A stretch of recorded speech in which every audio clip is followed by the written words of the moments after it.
临近手术室之前，顾魏向林之孝保证自己会尽最大努力，而在那漫长的数小时内，林之孝陪着母亲守在手术室门外。为了缓解母亲的紧张情绪，林之孝故意问起他和林建国年轻时候的事情。果然，林母回忆过往，不自觉地露出幸福神色，对其侃侃而谈。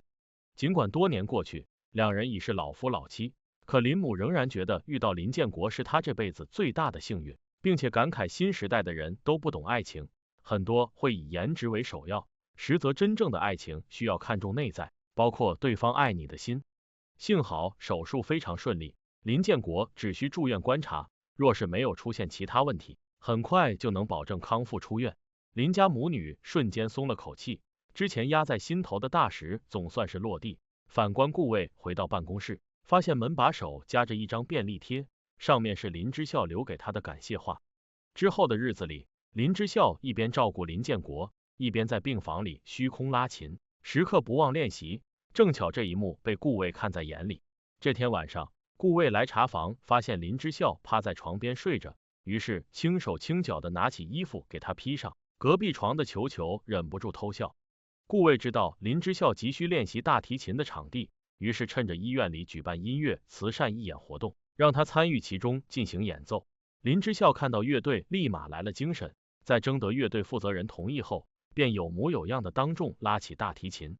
站在旁边的顾魏点头，向林之孝投去鼓励目光，同时也看得几乎入迷，直到杜医生过来通知他检查病人情况，这才不得已先离开。经过几次义演后，林之孝的琴技大有提升，并且锻炼了胆量，在此次考核时得到了乐队老师的赞赏，正式成为乐团的一员。萧山看到信息后，马上打电话恭喜林之孝，顺便询问林建国的情况。而林之孝表示自己能够选上，还需要感谢顾魏医生的帮忙，正好给自己练习的计划。但是萧山在电话另一端，觉得他现在三句不离顾魏，猜测两人之间有猫腻。因为萧山的怀疑，林之孝突然有些局促，随便找了个理由结束通话。此时顾萧通过朋友圈的定位找到萧山，商量要请他和自己合伙开酒吧，可萧山并不赞同，认为咖啡厅才是最好选择。恰巧萧山也急需要找工作，所以晚上回家再三考虑，还是打电话跟顾萧商量明天详谈。为了庆祝自己竞选大提琴手成功，林之孝买了些零食和可乐，趁着医生们不忙的时候过来找顾魏。两个人坐在天台上吹着晚风，有说有笑。林之孝觉得认识这么久，总该到了朋友的关系，总叫顾医生显得生疏，可想了好几个称呼都不合适，尤其是叫老顾的时候，顾魏的脸都快变成黑炭色。到最后，称呼还是改回了顾医生，正如林之孝喊父亲叫林老师，丝毫不影响彼此的感情。林母在病房里陪着林建国，看到女儿进来宣布喜讯，不禁跟着高兴。由于乐团很快将要举办夏季汇演，林之孝给父母2张门票，即便父亲无法保证能够如约去观看演出，他依然还是发出了邀请。高希来查房时，同样收到了林之孝的门票，也带他将入场券送给顾魏，故意表示也许下月1号会有医院内部会议。顾魏接过高希送来的门票，嘴角不自觉地露出笑容，于是将门票夹在书里。很快到了球球出院的日子，球球在离开之前，医生们买了蛋糕为他庆生，林之孝也在现场。球球非常懂事的分发了蛋糕，可高希计上心来，表示自己一个人吃不完，要和顾魏分着吃。顾魏见状立马拒绝，也改掉单独使用叉子的洁癖习惯，这让高希心里很不爽。现场医生却没有察觉到异样，还是一如既往的调侃他和顾魏关系亲密。旁边的林之孝倍感不适，也只能装作强颜欢笑。众人吃完蛋糕后各自散去，顾魏走出病房，看着林之孝远去的背影，本来是想叫住他，怎料高希突然走了出来。高希见顾魏满心满眼都是林之孝，心里越发清楚自己的位置，而顾魏也没有心思跟高希谈话，让他先去忙自己的事情。高希前脚刚走，球球紧接着从办公室里出来，轻悄悄的附在顾魏耳边，一针见血的指出他喜欢林之孝。因为自从林之孝来了医院，顾魏逐渐有了笑容，反观平常对其他人都是板着脸非常严肃。虽然顾魏笑了起来，打趣球球是在瞎说，可他的确瞒不过自己的心思。到了分别之时，球球在家人的陪伴下走出医院，顾魏和林之孝亲自去送他，而林之孝送了一个大熊玩偶，顾魏则拿来2本医学读物。球球向林之孝表达不舍的同时，其实也舍不得顾魏，两个人都是自己最亲密信赖的人，所以也专门准备了小礼物回赠给对方。球球在临走之前分别给林之孝和顾魏一个新闻，叮嘱他们不要打开，也不能给其他人看。然而在球球离开后，林之孝忍不住的拆开信封，发现里面装着一张纸，上面画着一男一女，而女的旁边放着大提琴。林之孝猜到女生是自己，只不过身边高个子男性就不清楚，误以为是画球球本人。可顾魏对此心知肚明。反观顾魏假装拆开信封，偏偏不给林之孝看，独自回到办公室，才发现上面画着顾魏那晚给林之孝披衣服的场景，不由露出满意的笑容。随着林之孝额头伤势逐渐恢复，也该是到拆线的时候，顾魏借着拆线的机会，疯狂试探林之孝，表示自己和高希之间仅是同事关系，并非男女朋友。奈何这么明显的暗示，林之孝根本没有领会到其中深意。其实关于吃蛋糕当天发生的事情，林之孝早已抛诸脑后，他也不明白顾魏为何解释，后知后觉的保证绝不会向外界透露。顾魏见林之孝傻乎乎的模样，意识到自己过度紧张，为此很是无奈，又故意提及两人之间的年龄，询问是否会有代沟。没想到林之孝大方承认顾魏更像他叔叔，代沟差距实在太大。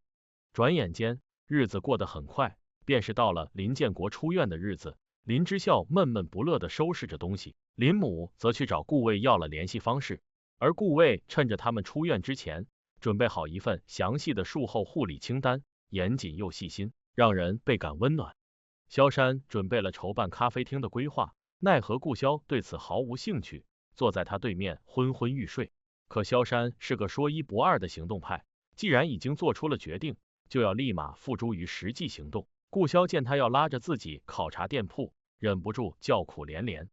自从林家出院之后，顾魏已经有一段时间没见过林之孝，想要给他发消息又不知如何开口。林之孝亦是如此，本来是要加顾魏的好友，怎知他竟设置了拒加。而在林建国化疗这天，一家3口又来医院办理入住。高希依旧是林建国的主治医生，也因林之孝与顾魏的关系，对他态度非常不好。林建国的化疗副作用主要在于食欲不振，整天低米不进。尽管高希表示属于正常现象，林之孝依然忧心忡忡，于是主动给顾魏发了短信询问复食方法。顾魏没有回消息，隔天来到病房询问林建国的情况，一连说了几种食物，起初都是无精打采，直到听见馄饨2字，眼里这才流露出一丝光彩。顾魏会过意来，立马提醒林之孝去医院附近买馄饨。等到他走后没多久，杜医生过来查房，顺口提了句今天顾魏忙得焦头烂额。林之孝在杜医生的提醒下，看到网上有关本市的一则交通事故，才知道顾魏白天都在抢救室里，能够抽出时间看望林建国，实属罕见，说明他是非常在意林之孝的请求。正因如此，林之孝深受触动，晚上发了消息给顾魏表达谢意。顾魏拿着手机查看林之孝的信息，嘴角不由自主的露出笑容，正要准备回去，怎知同事过来跟他开玩笑碰肩，导致他失手发了一条不用谢，我瞎，以至于林之孝为此很是迷惑。林之孝将在学校参加音乐演出，希望顾魏到时去捧场。顾魏记起自己到时有工作要忙，没法立即给林之孝答复。演出日期到来，林之孝精心打扮，赶回学校，提着大提琴，与韩寒往舞台上走去。随着表演开始，顾魏进入学校剧院，落座观看音乐演出，结果发现林之孝居然在乐团里负责三角铁的演奏。原来在演出比赛前，乐队老师发现林之孝右手颤抖的离开，全因前段时间过度训练导致，所以乐队老师不想在这时候出任何意外，便安排林之孝去后面敲三角铁，否定了他所有的努力。顾魏看着台上伤心的林之孝，为此很是心疼。等到演出结束后，刚要上台跟他打招呼，结果校长突然叫住他，热情洋溢的介绍自己的女儿韩寒给他认识。顾魏的心思根本不在这上面，双眼紧盯着林之孝，看到他起身时不小心绊到身边的同伴，引来同伴的不满乃至挖苦。正当同伴要求林之孝赔钱时，顾魏立马打抱不平的冲上去，走到林之孝身边贬损那名女同学，甚至表示自己可以帮忙赔钱。女同学质问顾魏与林之孝的关系，而顾魏一时语塞，林之孝反应迅速，谎称自己是顾魏的偶像。在大家还没反应过来时，顾魏拉起林之孝离开了舞台，并且亲自送他回家。与此同时，高希在顾魏家里做客，故意在长辈面前搬弄是非，透露顾魏去看患者家属的音乐表演。当天晚上，林之孝和顾魏在楼下告了别，高兴又甜蜜的回到家，忽然发现身上还披着他的西装，于是急忙脱下西装，恰巧看到口袋里的演出门票。林之孝看到那张门票，想起自己曾委托高希转交给顾魏，于是便立马去阳台开了窗户，果然看到顾魏还站在楼下未走。两人遥遥对视的打着电话，林之孝向顾魏表达感谢，眼看着时间也不早，叮嘱他回家路上小心。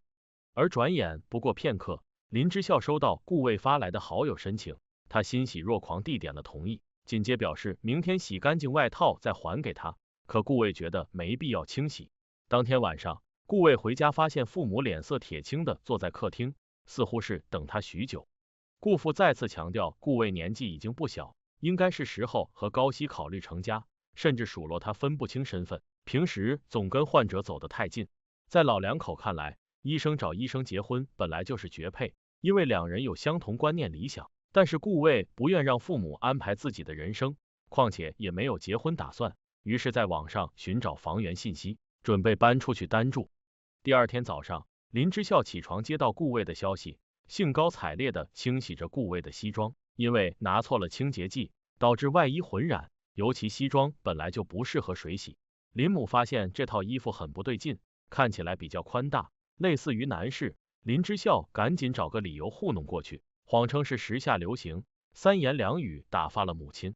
由于衣服毁在手里，林之孝硬着头皮去医院，不仅主动赔罪，并且还表示愿意买相同的一件赔给他。顾魏无奈的笑了笑，便让林之孝伸出手。林之孝以为对方要向老师打手掌惩罚，实则是顾魏要检查他受伤的右手。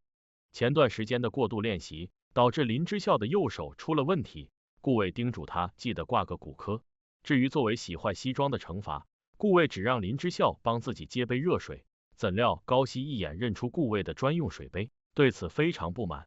高希提醒林之孝不要总往医院跑，毕竟林建国都已经出院，最起码应该注意下分寸。还未等林之孝做出解释，高希直接从他手里夺过水杯，接了水亲自给顾魏送去。林之孝想起背包还在办公室里，只能等在门口。恰巧杜医生从旁路过，林之孝主动打了招呼，透露高希医生似乎不喜欢自己。杜医生不以为然，表示高希除了对顾魏会有好脸色，其他人都是一贯的高冷。林之孝懵懵懂懂的听着杜医生的话，始终没有反应过来，自己其实早已成为高希潜意识里的情敌。原本顾魏以为来人是林之孝，可当看见高希时，笑意瞬间大减。高希故意走到顾魏身边，佯装跟他一起看资料，挖空心思的想要拉近距离，而顾魏光顾着工作，根本无视高希的东拉西扯，有一搭无一搭的回应。顾潇在酒店睡得迷迷糊糊，没想到老妈突然过来接他回家，主要是顾潇爸出差去外地，这段时间完全可以住家里。考虑到开咖啡厅需要一笔资金，顾潇说尽好话跟老妈借钱。起初顾潇妈态度强硬的拒绝，后来经不住他的软磨硬泡，答应最后一次转钱。顾魏陪着林之孝预约了骨科专家，中午则带他去附近的餐厅吃饭，点了些有益于他养伤的食物。顾魏暗示林之孝伸出双手，林之孝对这个动作产生误会，直到他拿出消毒液，恍然想起他一如既往的习惯。林之孝还没忘记洗坏衣服的事情，准备再买一件作为赔偿。顾魏根本没有将此事放在心上，而是让他帮自己找些合适的房源。下午林之孝看完骨科专家，神情失落的回到家，尤其乐团群里的信息对他打击更大，半夜3更不睡觉，就在自己的房间里练琴。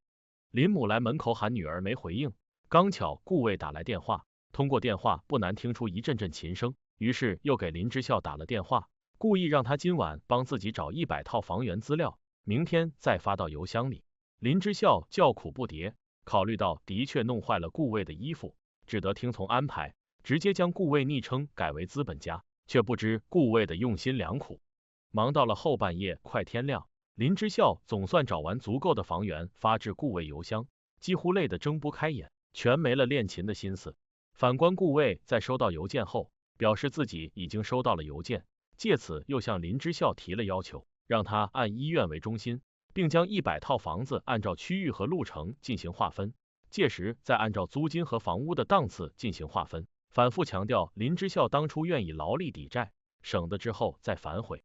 尽管顾魏的要求非常苛刻，但林之孝还是言而有信的应了下来，直到挂断电话，忍不住在原地直跺脚，大骂顾魏是黄世仁没人性。与此同时，顾魏则是盯着电话笑了起来，他突然感受到利用债主戏弄下林之孝的乐趣，而顾魏的不正常也让杜医生有所察觉，觉得他不像以前那般死气沉沉。林之孝好不容易做完所有事，怎知刚发过去没多久，顾魏再次来电话，通知他陪自己去看房子，约定时间是明天上午。本来林之孝以为自己趁着早上空闲时间可以练琴，怎知刚从床上爬起来，板凳还没有坐热，顾魏再次打电话过来，表示他今天突然临时有点事情，所以看房子的时间需要提前，也就是现在。挂断电话后，林之孝咬牙切齿不已，却还要故作镇定的梳洗好出门。顾魏很贴心的买了早餐，选了林之孝最喜欢的口味，随后跟着他参观了约莫10几套房子，而每套都觉得不满意，各种挑刺找毛病。反观林之孝做足了功课，要比中介还熟悉房间，带着顾魏边走边介绍，可是顾魏的态度让他耐心尽失，一气之下转身就走。顾魏见状追了出去，承认自己似乎故意为之，倘若他能保证好好休息且不再练琴，也就没有这么多麻烦。听着顾魏充满关心的话语，林之孝也不再那么激动，表示自己已经落后太多，也正是这种心态驱使他恨不得将所有时间都用来练习。但是顾魏认为欲速则不达，如果林之孝不尊重医嘱，恐怕右手永远都无法恢复，以后失去的要比现在更多。